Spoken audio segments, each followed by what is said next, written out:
you.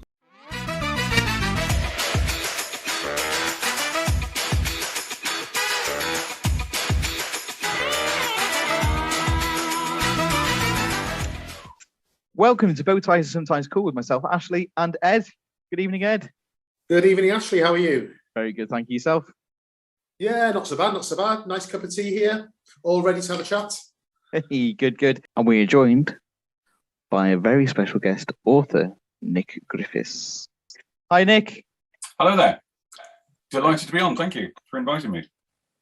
Now, as with previous weeks and formats, you've probably established that whenever we have a guest on, Ed is the interrogator. I mean, the questioner. I mean, chatter, whatever you want to call him.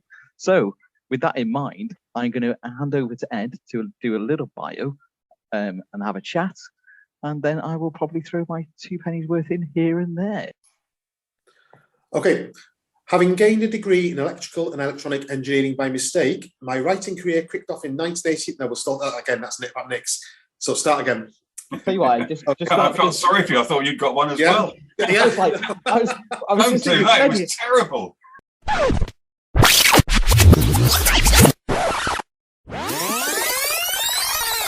So this is the bio from Nick's website. Having gained a degree in electrical and electronic engineering by mistake, my writing career kicked off in 1989 when I sent in a spec review of Tin Machine to Sounds. I adored Bowie, but not Tin Machine. Ironically, the only time I got to meet the great man himself came 2 and a bit years later, interviewing him briefly for Select about a performance he'd just given with Tin Machine. I politely told him I wasn't keen. He quite reasonably failed to give a monkeys. So I wrote for Sounds, my dream job, having lapped up paper in my youth, and Select, as we gathered then, wandered through via women's magazines and computer games mags into writing about television. I spent well over a decade writing features for Radio Times and reviews for the Daily Mail before the internet killed my journalism career and I moved to London, from London to Cornwall with a young family in tow. In the meantime, I had a few books published. You can see the link on the website. Most notably, my memoir about growing up loving Doctor Who, Dalek, I Loved You. Since 2014, I've been running a vintage lighting shop, Any Old Lights in Fowey. But for so long, I'd missed writing, hence Dead Star, which is Nick's latest book. So what I'm going to do first of all, Nick, is come on to Dalek, I Loved You. I first read this possibly 2010, when people still went to libraries. Friend of mine said, have you ever read Dalek, I Loved You? I said no, and it happened to be in our local library. And yeah, revelation of a book. I mean, plenty of books have been written about Doctor Who, but yours was the first real book about the experience of being a fan of the series and growing up with the series as a major part of your life. What inspired you to write your memoir from a sort of Doctor Who angle? The commission. Simon Spanton, who was then at Orion Books. I think because I knew his wife, so he knew I was a big Doctor Who fan. And he also probably found out that I was working for Radio Times. And on the Radio Times, I was kind of the unofficial Doctor Who correspondent when it restarted in 2005. So I was doing all the interviews with the background people. And for the first at least 2 or 3 series, we did 1 a week. So I was kind of doing it constantly. So he got in touch with me and said, would you write a book about growing up as a Doctor Who fan?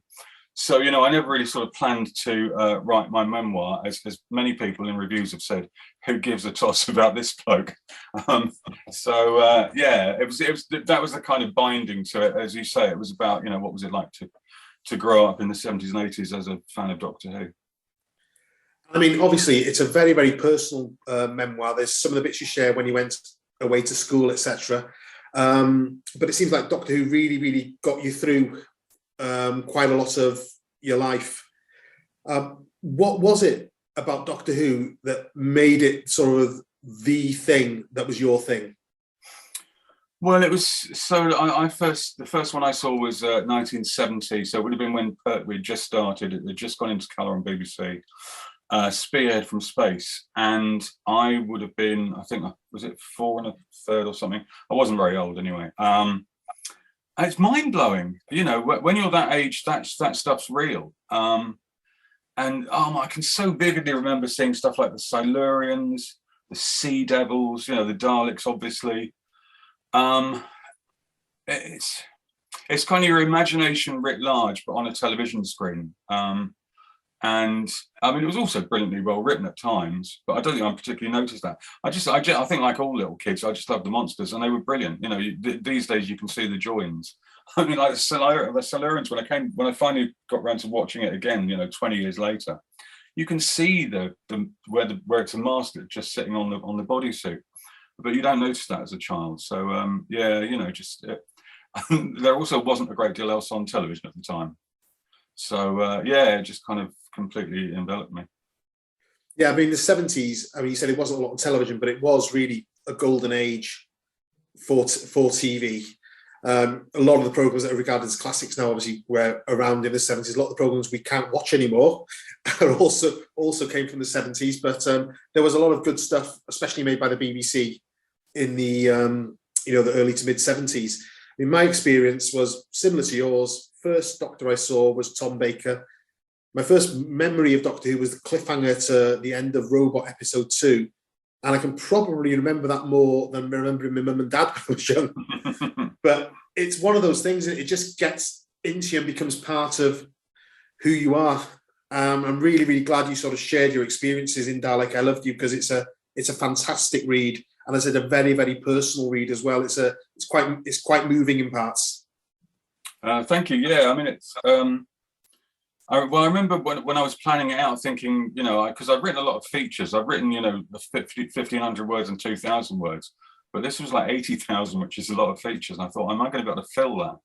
So I did this massive chart where I put down every memory I had of Doctor Who, and I put it into a timeline, and I got all my old Weetabix cards out. In fact, I ended up buying the Weetabix cards again because I think I got rid of them, or my mum had thrown them away. And when I started researching them on the internet, I thought, God, they're so brilliant. I want them back. So I ended up paying sort of 40 quid for these things. Yeah, it was just wonderful to go back to all the memories. And, you know, I found old diaries. Yeah, there was that brilliant 1976 schoolboy diary where I wrote in it, owed 1p. Yeah, you wouldn't write that these days. Yeah, it was just it was a blast writing it, and it's. I mean, as I was writing it, I wasn't kind of thinking, oh, people will empathise with this, will identify with it. But yeah, of course they would. I just thought, who's going to want to read about me? But it wasn't. It's not about me. It's about everyone who's a Doctor Who fan. Most definitely, it resonated so well with myself and other fans I know that have read it, who've had sort of similar experiences where Doctor Who has been at the heart of everything they've done. They sort of planned their days around it, planned their weekends around it, ran away from birthday parties to watch City of Death episode 2 because they won't let me watch it there. But yeah, fantastic bit of writing. And then sort of a few years later, there was a sort of follow-up called Who Goes There, where you and a friend visited Doctor Who locations. Now, that's a sort of rite of passage for Doctor Who fans. I mean, most times when we go the alternative way to see my dad-in-law, every time we pass the Ogwen Valley, Abominable Snowmen, every single time it happens. But how did Who Goes There actually come about? How was that commissioned? I'd written I'd written a comic novel by that stage called In the Footsteps of Harrison Dextrose, and for Legend Press in Stoke Newington. I used to write for Stoke Newington's N16 magazine, as did Tom Charms, a lovely bloke who runs Legend Press. So I think I ran the idea past Orion. They didn't want it, but Tom said he'd have a go at it. It was kind of, what can I write next about Doctor Who that's kind of non-fiction, and that kind of leaps out, the idea of, because it's basically a travel book but with Doctor Who, so it's quite a neat little idea, really. I mean, it was funny you said I travel around the country with a friend. I travel around the country with various friends, not all of whom liked Doctor Who. So it's kind of fun. Look at this field. You know, this was the Dalek planet in Day of the Daleks, and they think it's just a field. But no, you know, in our imagination, that planet's still there, and the Daleks are still running around. I had a similar experience. 18 months ago, the pandemic was just ending, at the end of the first sort of lockdown in Wales. And there's, I don't know if you've ever been to Porthmadog in North Wales, but there's absolutely amazing record shop there called Cobb Records. It hasn't changed since the 70s. Wow. So I was going there with my brother-in-law, and we went back roads through Blaenau Ffestiniog. I had to park the car and take pictures. Why are you taking pictures of the slate heap? Because the Five Doctors was filmed. That's where the Raston Warrior robot was. Oh, wow. Yeah, I love that. Yeah, so it was like, you are. So no, Raston Warrior robot was there. But it's part of us. It's part of our DNA, isn't it? We have to share it whether people like it or not. I remember, in fact, it was Day of the Daleks. The tunnel that the Daleks and Ogrons come out of is on a canal somewhere in West London. And I remember dragging my wife, oh God, yeah, I remember now, my wife and my son down there. And we had a massive row on the way, and she got out of the car and stormed out. It was nice work. Everyone was really enjoying my book. Then we got there, and I could see it was on the other side of the bank, and I had to go over. And I literally crawled over barbed wire and through stinging nettles and thistles just to stand in the mouth of this tunnel. But I mean, it was worth it. I nearly fell in, honestly. But I thought, no, I've done it. I'm there. I'm standing where John Pertwee and the Daleks stood. And, that did it for me. But yeah, a lot of people think you're a nut job. And are there any plans for a follow-up to Who Goes There with locations for the Revived series? I did do some stuff in the Revived series, but I can't remember what happened to it. I think it was maybe online only. It might have been on my website, which is now defunct. Well, I've bought it back, but I lost all the old stuff. You really could do a follow-up to that. There's so many hundreds of thousands of locations out there. There's a few. I really fancied the castle from the Time Warrior. But that's not far from here, actually. Is it not? You're looking about 40 miles from here, the other side of Chester. So, right. Yeah. I think it's kind of like a private hotel. I did sort of look into it. You can definitely go in there. I've been to visit it. Oh wow! Oh, okay. It's I'd say Chester's 40 odd miles from here, so it's just the other side of Chester. It's an hour away, maybe. Right. Okay. Yeah. I mean, maybe you should start a location blog or something, because I kind of feel I've done it now. I've got to try and do new stuff, but there's definitely an idea in there. I'm not coming with you. I'm not coming with you everywhere, Ed, on this trip. You are. This is going off the Doctor Who topic now, just onto the fact that you actually met, it's alluded to in your biog, but you actually met David Bowie. Obviously, there are other rock stars that are available, but no, there aren't. What is it about Bowie? What's special about Bowie that makes him the artist you like, rather than just an artist you like their music? That's such a difficult question. Yeah, I mean, him above all else by a million miles, really. I remember a friend of mine, Keith Robbins, played this Space Oddity album to me, which is like the one after the really weird Laughing Gnome stuff, although even that's pretty good. And I remember playing God Knows I'm Good, which is a real sort of hippie-ish 12-string guitar strum thing about an old lady nicking some stewing steak from the shop, which doesn't sound that exciting. You wouldn't imagine that's your start on a lifetime of adoration. But something struck me, and then I went away, and I think I probably bought Ziggy Stardust. Oh my God, I can sort of picture looking at the sleeve at school still. And he's kind of, the whole spaceman thing's a bit overplayed, really. But there was definitely an otherworldly quality to his music. And of course, because I was getting into him around 79, 80, you've got the whole of the 70s back catalogue to go through. And his work in the 70s was absolutely staggering. He was always ahead of the curve. He's a brilliant songwriter. His lyrics are incredible. He's an amazing singer. He pulls these musicians who create these sounds that he hears in his head. The songwriting is just spectacular. And then you go from Hunky Dory, which is a kind of beautiful hippie-ish little album, into the kind of space age glam of Ziggy Stardust. Forget Pinups, I'm not a big fan of Led Insane. Diamond Dogs is a staggering sort of dystopian work. And Young Americans, it took me ages to get into his plastic soul, as he calls it. But that's amazing. And then you got the Berlin albums and Station to Station. I mean, just staggering. And, when you met him, I know people, they say don't ever meet your heroes, but was he all you expected him to be? Oh, he was amazing. Yeah. It was hilariously. It was for Tin Machine. Oh yeah, it said in there, didn't it? He was playing a session at Radio 1's Maida Vale Studios, and Simon Goodyear was the DJ. And I'd been sent by Select to do a news piece, so there was no mention of interview. But I thought I've got to get an interview. This is my one and only chance ever. So I pestered and pleaded, and got to talk to him for about 5-10 minutes. And he was charm personified. I mean, I hadn't really planned anything, so it wasn't a great interview. I didn't give a toss. And at the end of it, the proviso to talk to him was that I talked to everyone else first. So I did the other three guys. I got them to sign this fold-out poster of the Four Faces. Then I got David Bowie to sign it to me. And then I remember as we were leaving the building, he was coming out at the same time. And rather than just sort of swanning past, he stopped and chatted to me. He didn't need to do that. Most huge rock stars would have had a retinue of bodyguards and you'd have been elbowed aside, Sonny. Whereas, I remember him saying you should try and listen to Lodger again. It's better than you think. And then off he went. And I just jumped up and down out. So I literally jumped up and down. And I ran up the road and phoned my mum and said, "Mum, I've just interviewed David Bowie." And then my signed David Bowie thing, I always thought I put it in a drawer and lost it, or someone had nicked it. And then I thought, so 20 years later, I finally realized I can't have taken it away because I can't picture his autograph.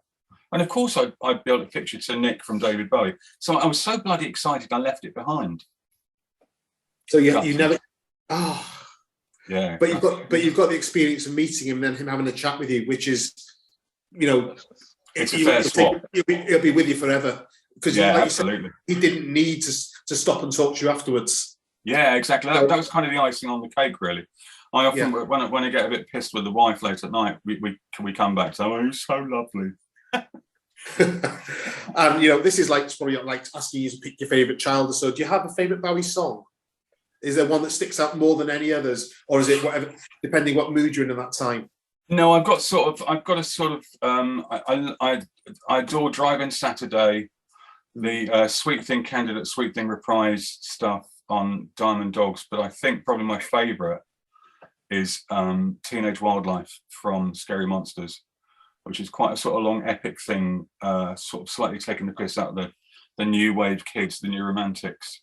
And in it, he is self-referentially goes, "They say, David, what shall I do?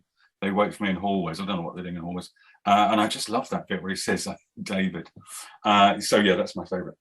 It's a great album. Scary Monsters is one of my. Well, I'm not obviously as huge a Bowie fan as yourself, but Scary Monsters is a classic. It's my favourite Bowie album. Really, kind of one. Really excellent. I really love Sorry. Yeah, I really love Up the Hill Backwards. Yeah, that's a really good one. I mean, it's all brilliant, really, apart from that funny Tom Verlaine cover, Kingdom Come. That's the only slightly weak point, but it's an incredible album. I love it. So I'm going to come back to you now. You actually mentioned the name earlier. Harrison Dextrose, what's it all about? I've forgotten. Yeah, it was a long time ago. I mean, I started writing that book years and years and years and years ago. And it was kind of backburnered for donkey's years. And then I think when I got to know Tom, I can't remember the chronology of it. I think I finished it around 2007, 2008, which seems quite recent, but it's now 15 years ago. It was just a daft idea been floating around my head of this. Oh, that's right. I wanted to write a Bill Bryson, but I never went anywhere. So I had to make it up. And obviously, if you're going to make it up, you might as well make it stupid, which is pretty much the précis of that book. So I mean, it took probably way more off than on about 10 years to write. And it's just, it's kind of surreal nonsense. I kind of really liked it at the time. I can't remember really what went on in it now, but I mean, I remember Tom read it on the train and he said, "I absolutely love it. I'm going to publish it." And then because of his enthusiasm for it, I thought, because it was going to be a trilogy, I thought, go on, and I'll write the second book, Looking for Mrs. Dextrose. And, I think one gets better at writing the more you write. So I think the second book's better than the first one. But I think about 50 people bought the second book, so there hasn't been a third. So it's a trilogy in two parts then? Exactly. exactly. And if millions of people buy the second book, I will write the third one. But you had a new book published quite recently as well, Dead Star. What's that all about? So, as you mentioned, I opened up a vintage lighting shop, and I am not a shopkeeper. It's been pretty weird. I mean, it's been interesting and a learning curve, but I finally just thought I've got to do some writing or I'm going to go mad. So it was just before lockdown, I think. I finally had what I thought was a really good idea. That's right. I finished reading David Bowie, A Life, which is an oral history by Dylan Jones. Most of his books are a bit tap, but A Life is really, really good. And it made me think, why don't I write an oral history? Because dialogue is one of my strengths, I think. I'm crap with long descriptive passages. I don't like reading them or writing them. And this cuts all that out. It's just bam, bam, bam. So then I just came up with this idea of this sort of 70s, 80s post-punk guy who goes missing, and then the narrator, myself, gets together all the people from the past and tries to piece together what happened to him. And again, it's ideally funny. Okay. We start off with Doctor Who. Every Doctor Who fan asks this question. Who's your favourite Doctor, and what's your favourite Doctor Who story? Wow. We do this with every Doctor Who guest. Okay. It's really difficult, that favourite Doctor Who one, because I adore Jon Pertwee. He was kind of, my Doctor is the one that you first saw and really first grew up with. But you can't beat a bit of Tom Baker. And then equally, I think David Tennant was magnificent. And I really liked Peter Capaldi as well. But it would be between Pertwee and Baker because of that age growing up. Obviously, that's the most exciting time to watch Doctor Who. Oh, it's really difficult. I'll go with Tom Baker, but I could pick Pertwee tomorrow. Yeah. And any particular favourite stories? Yeah, loads really, aren't there? I normally say Deadly Assassin because it's a really weird, surreal, quite genuinely scary. Old Mary Whitehouse complained about it. Good, and it's also just got Tom on his own. So there's some mad scenes in that. The samurai warrior suddenly appearing and all that. Yeah, I love Deadly Assassin. Yeah, excellent. So thank you very much indeed, Nick, for sharing your memories about being a Doctor Who fan, your writing career, etc. I'll hand over to Ashley to wrap that one up. Cheers, Ed. Thanks very much, Ed. Now, just to explain, this is actually part of a double bill. This was recorded. We've recorded 2 shows in this session, but we're holding one back for another week in the future. And I can't really give you any clues as to what that will be. Can I? If you don't leave, we'll call the police. Balls. We want the finest wines available to humanity. We want them here, and we want them now. So anyway, I have a slight confession. Because it was a double bill and we recorded 2 shows in one go, I forgot to record an outro for the first show. So what I'm going to do here is, now I've let you in on this secret, is I'm just going to insert the outro from episode 2, show 2, shall we call it? And you'll never know, apart from the fact that I've told you. To put it into context, though, because of what the second show is about, Nick's not being rude. Okay, signing off. I'll hand over back to Ed. Bye. We have been Bow Ties Are Sometimes Cool.